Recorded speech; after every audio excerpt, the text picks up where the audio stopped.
നമസ്കാരം, വെളിച്ചം ചാനലിലേക്ക് സ്വാഗതം. കഴക്കൂട്ടം മണ്ഡലത്തിൽ ജ്യോതിഷപരമായിട്ട് ആർക്കാണ് മുൻതൂക്കം, ആർക്കാണ് ജയസാധ്യത, അതാണ് പറയുന്നതിൽ. സംഭവം ഈ പറഞ്ഞ രാഷ്ട്രീയ ചായ്വൊന്നും ഇല്ലാതാണ് ഞാൻ ഇത് അവതരിപ്പിക്കുന്നത്. ഇതിനു മുമ്പ് നേമം മണ്ഡലത്തിൽ ശ്രീ ശിവൻകുട്ടി ജയിക്കുമെന്ന് പറഞ്ഞു. അതുപോലെ തന്നെ വട്ടിയൂർക്കാവിൽ ശ്രീ കെ മുരളീധരൻ ജയിക്കുമെന്ന് പറഞ്ഞു. അതുപോലെ തന്നെ ഇവിടെ കഴക്കൂട്ടത്ത് ആര് ജയിക്കുമെന്ന് നോക്കാം. അപ്പോൾ ചുരുക്കത്തിൽ ആദ്യം ഞാൻ CPM നേമത്ത് ജയിക്കുമെന്ന് പറഞ്ഞു ശിവൻകുട്ടി. പിന്നത്തെ വീഡിയോ ചെയ്ത് വട്ടിയൂർക്കാവ് അവിടെ കോൺഗ്രസ് ജയിക്കുമെന്ന് പറഞ്ഞു. അപ്പോൾ നിങ്ങൾ വ്യക്തമാണല്ലോ ഞാൻ രാഷ്ട്രീയ ചായ്വ് വെച്ചല്ല ഈ വീഡിയോ ചെയ്യുന്നതാണ്. അപ്പോൾ ഇതിൽ ആര് ജയിക്കുമെന്ന് നോക്കാം. കഴക്കൂട്ടം മണ്ഡലത്തിൽ ശ്രീ കടകംപള്ളി സുരേന്ദ്രൻ CPM സ്ഥാനാർത്ഥി, ശ്രീ ശരത്ചന്ദ്ര പ്രസാദ് കോൺഗ്രസ് സ്ഥാനാർത്ഥി, ശ്രീ V മുരളീധരൻ BJP സ്ഥാനാർത്ഥി, ആര് ജയിക്കുമെന്ന് നമുക്ക് നോക്കാം. അപ്പോൾ ഇത് ഞങ്ങൾ സാധാരണ മറ്റേ 2 വീഡിയോയിലും ചെയ്ത പോലെ തന്നെ ഓരോരോ 1, 2, 3, 4, 5, 6, 7, 8 ഏകദേശം 7 ഫാക്ടറുകൾ കാര്യങ്ങൾ പരിശോധിച്ചാണ് ഞങ്ങൾ ഫലപ്രഖ്യാപനം നടത്തുന്നത്. അതായത് ജ്യോതിഷപരമായിട്ട് ആര് ജയിക്കും, രാഷ്ട്രീയപരമായിട്ട് 3 പേർക്കും ജയിക്കാനുള്ള സാധ്യതയുണ്ട്. ഓക്കെ, പിന്നെ ഞാൻ എടുത്തു പറയുകയാണ്, രാഷ്ട്രീയ ചായ്വോടല്ല ഞാൻ ഈ വീഡിയോകൾ ചെയ്യുന്നത്. കാരണം അത് വ്യക്തമാണ്, സുവ്യക്തമാണ്. ആദ്യ 2 മണ്ഡലങ്ങളുടെ കാര്യം 2 മുന്നണികൾ ജയിക്കുമെന്നാണ് ഞാൻ പറഞ്ഞത്. അപ്പോൾ ഡെഫിനറ്റായിട്ടും ഇത് കൃത്യമായിട്ട് പറഞ്ഞാൽ ഒരു സ്പോർട്സ്മാൻ സ്പിരിറ്റോടുകൂടി നിങ്ങളിത് കാണുക. ഓക്കെ, അപ്പോൾ വളരെ ഇൻട്രസ്റ്റിംഗ് ആയിട്ടുള്ള ഒരു സബ്ജക്റ്റാണ്. രാഷ്ട്രീയവും ജ്യോതിഷവുമായിട്ടുള്ള സങ്കലനം നടക്കുകയാണ്. ഓക്കെ, അപ്പോൾ ആദ്യം നമ്മൾ നോക്കുന്ന ഇതാണ്, ഈ രാഷ്ട്രീയ രംഗത്തും പൊതുരംഗത്തും ഒക്കെ ഉയർച്ച ഉണ്ടാവാൻ ഏറ്റവും കൂടുതൽ സ്വാധീനം ചെലുത്തുന്ന ഗ്രഹങ്ങളെന്ന് പറഞ്ഞാൽ ചൊവ്വയും ശനിയാണ്. അപ്പോൾ ആദ്യം നമുക്ക് ചൊവ്വ കൊണ്ട് ഈ 3 സ്ഥാനാർത്ഥികൾക്കും എത്രത്തോളം നേട്ടം ഉണ്ടാവും, എത്ര പോയിൻ്റ് കിട്ടുമെന്ന് നോക്കാം. ശ്രീ കടകംപള്ളി സുരേന്ദ്രൻ്റെ ചൊവ്വ നിൽക്കുന്നത് 6ാം ഭാവത്തിലാണ്. ഓക്കെ,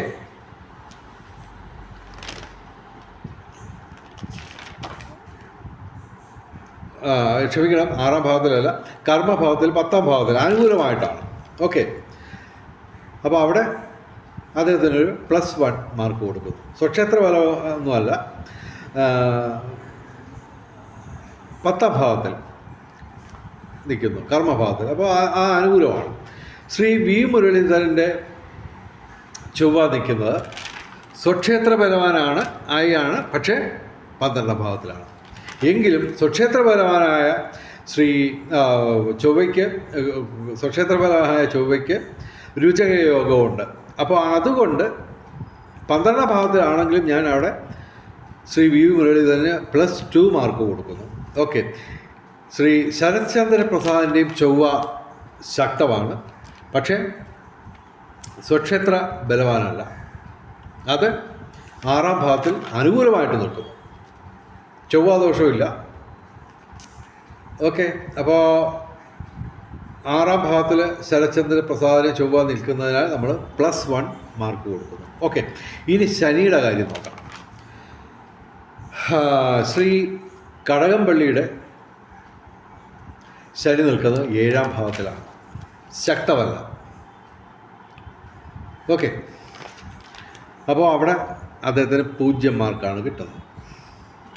അതേസമയം ശ്രീ V മുരളീധരൻ്റെ ശനി നിൽക്കുന്നത് അഷ്ടമത്തിലാണ്, തീരെ ബലമില്ല. ഓക്കെ,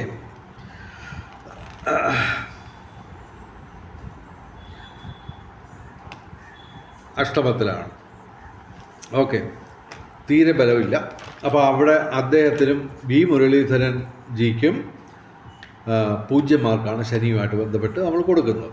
ഇനി ശരത്ചന്ദ്ര പ്രസാദിന് 5-ാം ഭാവത്തിൽ പൂർവ്വപുണ്യസ്ഥാനത്താണ് ശനി നിൽക്കുന്നത്. അപ്പോൾ നമ്മൾ ഒരു +1 കൊടുക്കും. പക്ഷേ അത് ഈ എന്താ പറയുക, നമ്മുടെ സ്വക്ഷേത്രമൊന്നുമല്ല. അപ്പോൾ ഇവിടെ ആദ്യത്തെ 2 സെക്ഷൻ കഴിഞ്ഞു. ചൊവ്വ ശനിയുടെ ഫാക്ടേഴ്സ് കഴിഞ്ഞു. അപ്പോൾ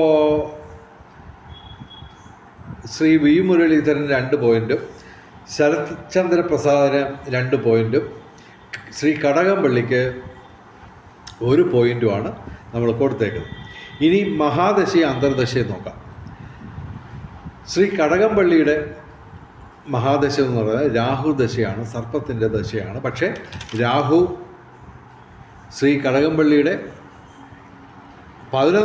ലഗ്നത്തിൽ നിന്ന് 11-ാം ഭാവത്തിലാണ് സർപ്പം നിൽക്കുന്നത്. അനുകൂലമാണ്, അത്യധികം അനുകൂലമാണ്.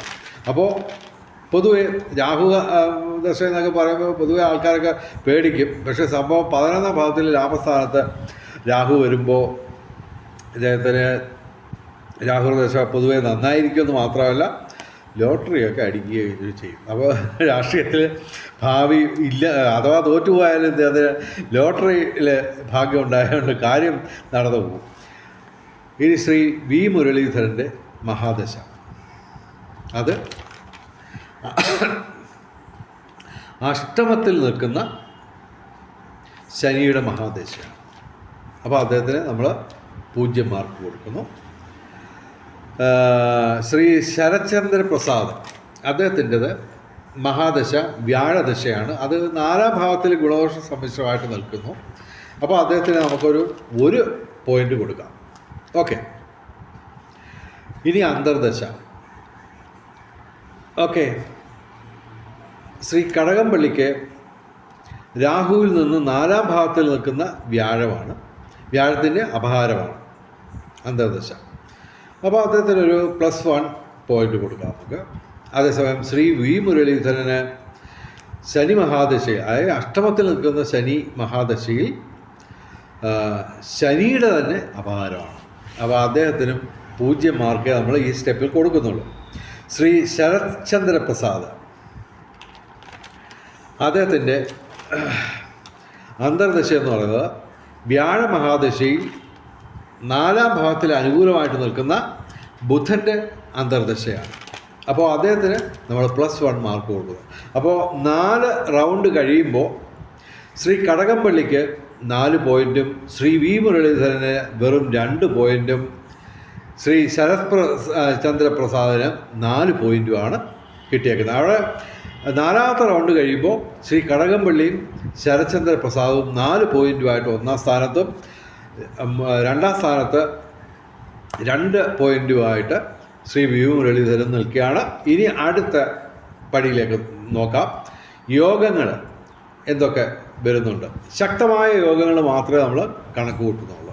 അതായത് 1 പോയിൻ്റെങ്കിലും കിട്ടുന്ന തരത്തിലുള്ള ശക്തമായ യോഗങ്ങൾ മാത്രമേ നമ്മൾ കണക്കാക്കുന്നുള്ളൂ. ശ്രീ കടകംപള്ളിക്ക് മാളവീയ യോഗം, ഗജകേസരി യോഗം എന്നീ അതിശക്തമായ യോഗങ്ങളുണ്ട്. അപ്പോൾ നമ്മൾ ആ പോയിന്റിൽ നമ്മൾ +4 കൊടുക്കുന്നു, 4 മാർക്ക് കൊടുക്കുന്നു. അവിടെ ശ്രീ വി മുരളീധരന് രുചക യോഗമുണ്ട്, ഉഭയചര യോഗവുമുണ്ട്. അപ്പോൾ അദ്ദേഹത്തിനും അവിടെ ആ പോയിന്റിൽ 4 പോയിന്റ് കൊടുക്കുന്നു. ശ്രീ ശരത്ചന്ദ്ര പ്രസാദിന് കാര്യമായ അതിശക്തങ്ങളായിട്ടുള്ള യോഗങ്ങളൊന്നും തന്നെ ഇല്ല, എങ്കിലും രാജയോഗം ഉണ്ട്. അപ്പോൾ അദ്ദേഹത്തിന് ഒരു +1 മാർക്ക് കൊടുക്കുന്നു. ഓക്കെ. ഇനി നമുക്ക് ലഗ്നാധിപൻ ശക്തനാണോ അല്ലയോ എന്ന് നോക്കാം. ശ്രീ കടകംപള്ളിക്ക് ലഗ്നാധിപൻ വ്യാഴമാണ്. അത് അനുകൂലമായിട്ട് 2-ാം ഭാവത്തിൽ നിൽക്കുകയാണ്. അപ്പോൾ അദ്ദേഹത്തിന് 1 പോയിന്റ് കൊടുക്കുന്നു അവിടെ. ശ്രീ വി മുരളീധരന് ലഗ്നാധിപൻ ശുക്രനാണ്. അത് 8-ാം ഭാവത്തിൽ അനുകൂലമായിട്ട് നിൽക്കുന്നു. അദ്ദേഹത്തിനും 1 പോയിന്റ് കൊടുക്കുന്നു. ശ്രീ ശരത്ചന്ദ്ര പ്രസാദിൻ്റെ ലഗ്നാധിപൻ ചന്ദ്രനാണ്. അത് 2-ാം ഭാവത്തിൽ ഗുണദോഷ സമ്മിശ്രമായിട്ടാണ് നിൽക്കുന്നത്. അപ്പോൾ അവിടെ അദ്ദേഹത്തിന് 0 മാർക്ക് കൊടുക്കുന്നു. ഇനി രാശിഫലം പൊതുവിലുള്ളത്. അവിടെ ശ്രീ കടകംപള്ളിയുടെ രാശി എന്ന് പറയുന്നത് കർക്കിടക രാശിയാണ്. ലഗ്നം വരുന്ന മീനം ലഗ്നവുമാണ്. ഇത് രണ്ടും മോശമാണ്. ഇപ്പോൾ വലിയ ഗുണമൊന്നുമില്ല. അത്യാവശ്യം മീനം ലഗ്നക്കാർക്ക് അല്പം ദോഷാധിക്യമുള്ള സമയം കൂടിയാണ്. പിന്നെ ശ്രീ വി മുരളീധരൻ ഇടവ ലഗ്നവുമാണ്, ധനുരാശിയുമാണ്. രണ്ടും അടിപൊളി സംഭവമാണ്. ഓക്കെ, അദ്ദേഹത്തിന് ശനിദശയിൽ ശനിയുടെ ഭാരം നടക്കുകയാണ്. എന്നാൽ തന്നെ ഇവിടെ രാശിഫലത്തിൽ അദ്ദേഹം മുന്നേറിയാണ്, വളരെയധികം മുന്നേറുന്നു. ഇടവ ലഗ്നം ആയതുകൊണ്ട് +2 മാർക്കും, ധനുരാശി ആയതുകൊണ്ട് +2 മാർക്കും കൊടുക്കുന്നു. ടോട്ടൽ രാശിയുടെ കാര്യത്തിൽ നമ്മൾ 4 മാർക്ക് ശ്രീ വി മുരളീധരന് കൊടുക്കുന്നു. അതേസമയം ശരത്ചന്ദ്ര പ്രസാദിന് കർക്കിടക ലഗ്നമാണ്, ചിങ്ങരാശിയുമാണ്. രണ്ടും മോശമാണ്, 0 മാർക്ക് കൊടുക്കുന്നു. അപ്പോൾ ഏതാണ്ട് 7 റൗണ്ട് കഴിയുമ്പോൾ ശ്രീ കടകംപള്ളിക്ക് 9 പോയിൻറ്റും ശ്രീ വി മുരളീധരന് 11 പോയിൻറ്റും ശ്രീ ശരത്ചന്ദ്ര പ്രസാദിന് 5 പോയിൻറ്റുമാണ് കിട്ടുന്നത്. അപ്പോൾ നമുക്ക് ഇനി ഏപ്രിൽ 9-ാം തീയതി രാശിഫലം നോക്കാം. അതായത് ലഗ്നഫലവും രാശിഫലവും നോക്കാം. അപ്പോൾ എത്ര ഗ്രഹങ്ങൾ അനുകൂലമായിട്ടുണ്ട് അന്നത്തെ ദിവസം, ഏപ്രിൽ 9 തിരഞ്ഞെടുപ്പ് ദിവസം. ഓക്കെ, ആദ്യം നമുക്ക് ശ്രീ ശരത്ചന്ദ്ര പ്രസാദിൻ്റെ ഏപ്രിൽ 9-ാം തീയതി ദിനഫലം നോക്കാം. കർക്കിടക ലഗ്നമായതുകൊണ്ട് അവിടെ അദ്ദേഹത്തിന് കാര്യമായ പോയിൻ്റൊന്നും കിട്ടുന്നില്ല. ചന്ദ്രനും ബുധനും മാത്രമാണ് ഡയറക്റ്റായിട്ട് അനുകൂലമായിട്ടുള്ളത്. പ്രതികൂലമായിട്ട് സർപ്പവും വ്യാഴവും നിൽക്കുന്നു. അദ്ദേഹം കർക്കിടക ലഗ്നമായതുകൊണ്ട് അവിടെ നമ്മൾ പോയിൻ്റൊന്നും കൊടുക്കുന്നില്ല. പിന്നെ ചിങ്ങരാശിയാണെങ്കിൽ വളരെ മോശമായിട്ടുള്ള സമയമാണ്. അന്നത്തെ ദിവസം ഏപ്രിൽ 9-ന് ശുക്രൻ വ്യാഴം ഇത് രണ്ടും അനുകൂലമാണ്. അതേസമയം 5 പാപഗ്രഹങ്ങൾ ഉൾപ്പെടെ 6 ഗ്രഹങ്ങൾ ഇദ്ദേഹത്തിന് അന്ന് മോശമാണ്. അപ്പോൾ അദ്ദേഹത്തിന് ഈ ഏപ്രിൽ 9-ാം തീയതി ദിവസവും നമ്മൾ കൂട്ടുമ്പോൾ 0 മാർക്കാണ് കൊടുക്കുന്നത്. ടോട്ടൽ മൊത്തം അദ്ദേഹത്തിന് 5 പോയിൻ്റ് മാത്രമാണ് നേടാൻ കഴിഞ്ഞത്.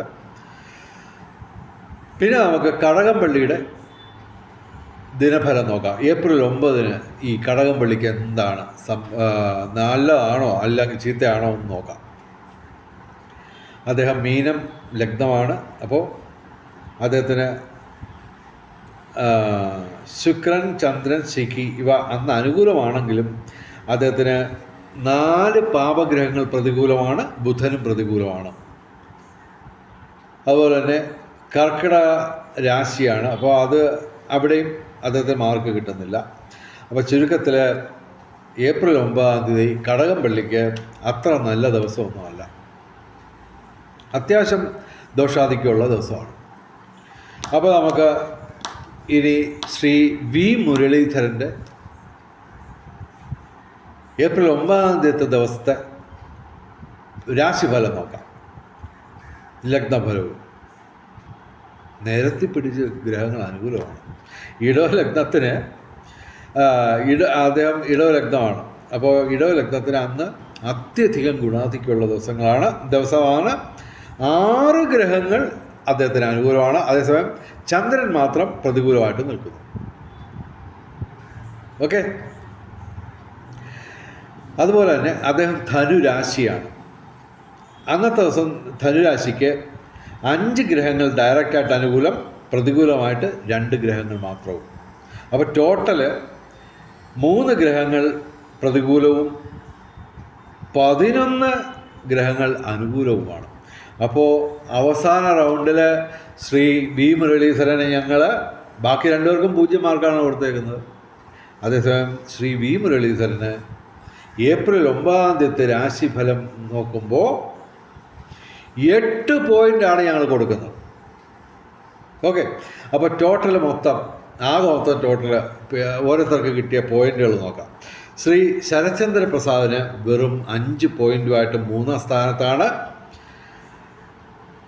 വെറും 9 പോയിൻറ്റുമായിട്ട് ശ്രീ കടകംപള്ളി 2ാം സ്ഥാനത്തേക്ക് തള്ളപ്പെട്ടിരിക്കുന്നു.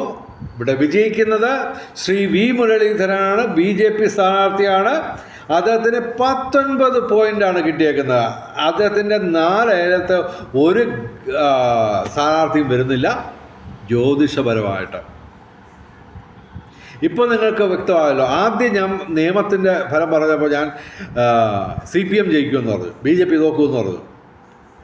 ഓക്കെ, അപ്പോൾ അന്ന് എല്ലാവരും എന്നെ കമ്മ്യൂണിസ്റ്റുകാരെന്നൊക്കെ വിളിച്ചു. അതേസമയം വട്ടിയൂർക്കാവിലെ വന്നപ്പോൾ ഞാൻ കോൺഗ്രസ് ജയിക്കുമെന്നാണ്, മുരളീധരൻ ജയിക്കുമെന്നാണ് പറഞ്ഞേക്കുന്നത്. അതേസമയം ഇന്ന് വി മുരളീധരൻ BJP ജയിക്കുമെന്ന് പറഞ്ഞു. അപ്പോൾ സുവ്യക്തമാണ്. ജ്യോതിഷം മാത്രമാണ് ഞാൻ ഇത് പറയുന്നത്, അല്ലാതെ രാഷ്ട്രീയപരമായിട്ട് യാതൊന്നും പറയുന്നില്ല. അതുകൊണ്ട് ദയവ് ചെയ്ത് ചീത്ത വിളിക്കരുത്.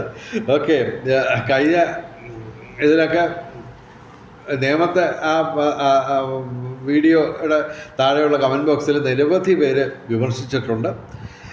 അതിൻ്റെ ഒന്നും കാര്യമില്ല. ഇത് നമ്മൾ സ്പോർട്സ്മാൻ സ്പിരിറ്റോട് കൂടി കാണുക. ഇതിപ്പോൾ ജ്യോതിഷം അനുസരിച്ചല്ല ഈ തെരഞ്ഞെടുപ്പ് ഫലം വരുന്നത്, അത് ജനങ്ങൾ തീരുമാനിക്കും. എങ്കിലും ജ്യോതിഷപരമായിട്ട് ആർക്കാണ് മുൻതൂക്കം അതുമാത്രമാണ് നമ്മൾ പറയുന്നത്. അതിവിടെ ശ്രീ വി മുരളീധരൻ കഴക്കൂട്ടത്ത് വിജയിക്കുമെന്നാണ് ജ്യോതിഷപരമായിട്ട് ഞങ്ങൾ പറയുന്നത്. പക്ഷേ രാഷ്ട്രീയപരമായി 3 പേർക്കും ജയിക്കാം. കാരണം BJPക്ക് എതിരായിട്ടുള്ള വോട്ടും ശ്രീ കടകംപള്ളിക്ക് എതിരായിട്ടുള്ള വോട്ടും ശരത്ചന്ദ്ര പ്രസാദിന് കിട്ടാൻ സാധ്യതയുണ്ട്. അപ്പോൾ അത് അദ്ദേഹത്തിന് വിജയസാധ്യത ഉണ്ടെന്ന് പറയാം ആ കണക്ക് കൂട്ടലിൽ. അതേസമയം വി മുരളീധരൻ വിജയിക്കുന്ന രാഷ്ട്രീയപരമായിട്ട് പറയുന്നവരാണ് ഭൂരിപക്ഷം. കാരണം അവിടെ കഴക്കൂട്ടത്ത് ഈ വോട്ടിൻ്റെ കണക്ക് നോക്കുമ്പോൾ, അതായത് പാർലമെൻറ്റ് ഇലക്ഷനിലും വാർഡ് തല ഇലക്ഷനിലുമൊക്കെ സാധ്യത BJP സ്ഥാനാർത്ഥിക്കുണ്ടെന്നാണ് പൊതുവേ പറയുന്നത്. അപ്പോൾ അദ്ദേഹത്തിനും രാഷ്ട്രീയപരമായിട്ട് സാധ്യതയുണ്ട്. അതേസമയം കടകംപള്ളിയുടെ കാര്യം എന്ന് പറഞ്ഞാൽ ജനങ്ങളുടെ ഇടയിൽ വളരെയധികം സ്വാധീനമുള്ളൊരു രാഷ്ട്രീയ നേതാവാണ്. പാർട്ടി ഭേദമന്യേ അദ്ദേഹം എല്ലാവരെയും സഹായിക്കുമെന്നൊക്കെയാണ് പൊതുവേ പറയുന്നത്, ഞാനും കേട്ടിട്ടുള്ളത്. എൻ്റെ സഹോദരി ആ മണ്ഡലത്തിലെ വോട്ടറാണ്. എൻ്റെ സഹോദരി കഴിഞ്ഞ തവണ കടകംപള്ളി സുരേന്ദ്രനാണ് വോട്ട് ചെയ്തത്. അവൾ പറഞ്ഞ കാര്യം ഇതാണ്, ഏത് കാര്യം ആര് പറഞ്ഞാലും അദ്ദേഹം ചെയ്തു കൊടുക്കും. അങ്ങനെയൊക്കെയുള്ള കാര്യങ്ങളാണ്. അപ്പോൾ അത് ഈ പറഞ്ഞ പോലെ രാഷ്ട്രീയപരമായിട്ടുള്ള കാര്യങ്ങൾ കൊണ്ട് ഏത് സ്ഥാനാർത്ഥിക്കും വിജയിക്കാം. അതേസമയം ജ്യോതിഷപരമായിട്ടുള്ള കാര്യം മാത്രമാണ് ഞാൻ പറഞ്ഞത്. അപ്പോൾ വെളിച്ചം ചാനലിലെ മുഴുവൻ പ്രേക്ഷകർക്കും നല്ലൊരു MLAയും നല്ലൊരു മന്ത്രിയെയും നല്ലൊരു നേതാവിനെയും നല്ലൊരു ജനപ്രതിനിധിയെയും കിട്ടട്ടെ എന്ന് പ്രാർത്ഥിക്കുന്നു. വെളിച്ചം ചാനലിലെ മുഴുവൻ പ്രേക്ഷകർക്കും സർവകാര്യ വിജയം, സർവ്വവിധ സൗഭാഗ്യം, രാജകീയ സുഖഭോഗങ്ങൾ, അപ്രതീക്ഷിത ധനലാഭങ്ങൾ, അപ്രതീക്ഷിത സൗഭാഗ്യങ്ങൾ ഇവ ഗുരുവായൂരപ്പൻ അനുഗ്രഹിച്ചു തന്ന് എല്ലാവരുടെയും ജീവിതത്തിൽ വെളിച്ചവും ഐശ്വര്യവും സമ്പൽ സമൃദ്ധിയും വന്നു ചേരട്ടെ എന്ന് പ്രാർത്ഥിച്ചുകൊണ്ട് വീഡിയോ അവസാനിപ്പിക്കുന്നു. നമസ്കാരം, ശുഭദിനം.